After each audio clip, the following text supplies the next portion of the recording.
واللہ ما طلعت شمس ولا غربت الا وانت فی قلبی. چنانچہ ایک خاتون نبی علیہ السلام کے پاس آئی، اے اللہ کے حبیب صلی اللہ علیہ وسلم، مجھ سے بڑا گناہ سرزد ہو گیا. نبی علیہ السلام نے چہرہ انور دوسری طرف کر لیا. وہ ادھر سے آ کر اس نے پھر یہی بات کی. نبی علیہ السلام نے چہرہ انور پھر اور طرف کر لیا. اس نے پھر آ کر یہی بات کہی.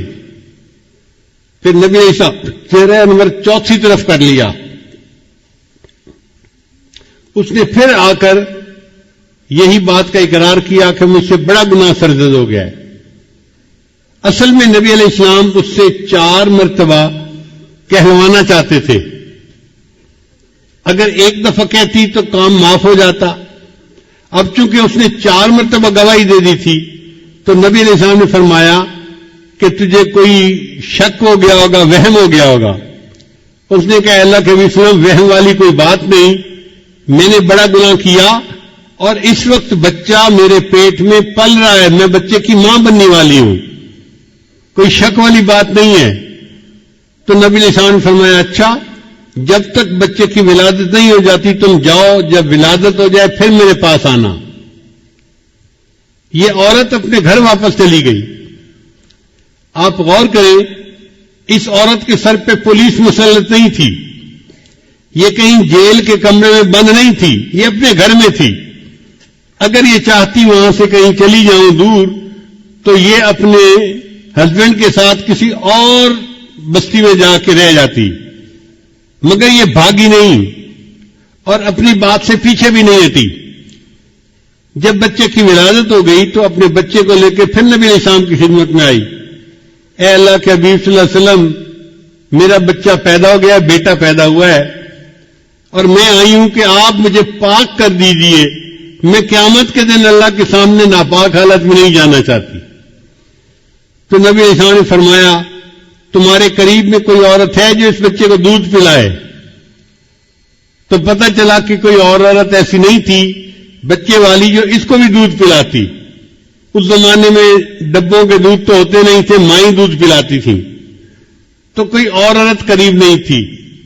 تو نبی علیہ السلام نے فرمایا اچھا تم جاؤ اور بچے کو اتنی دیر دودھ پلاؤ کہ یہ دودھ کی بجائے کھانے کی چیزیں کھانے لگ جائے، سالڈ لینا شروع کر دے.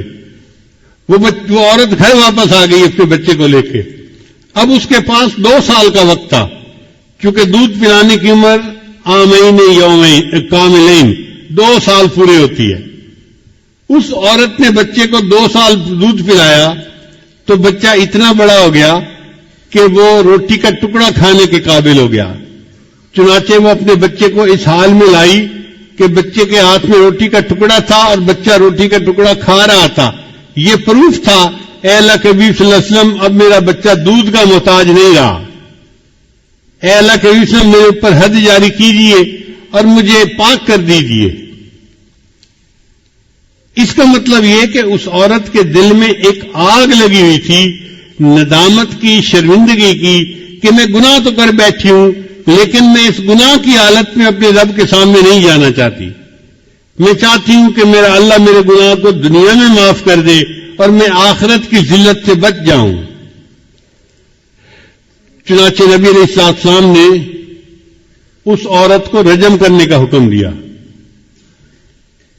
حضرت عمر رضی اللہ عنہ نے جب اس عورت کو پتھر مارا تو خون کا کوئی چھینٹا ان کے کپڑے پر آ کر گرا.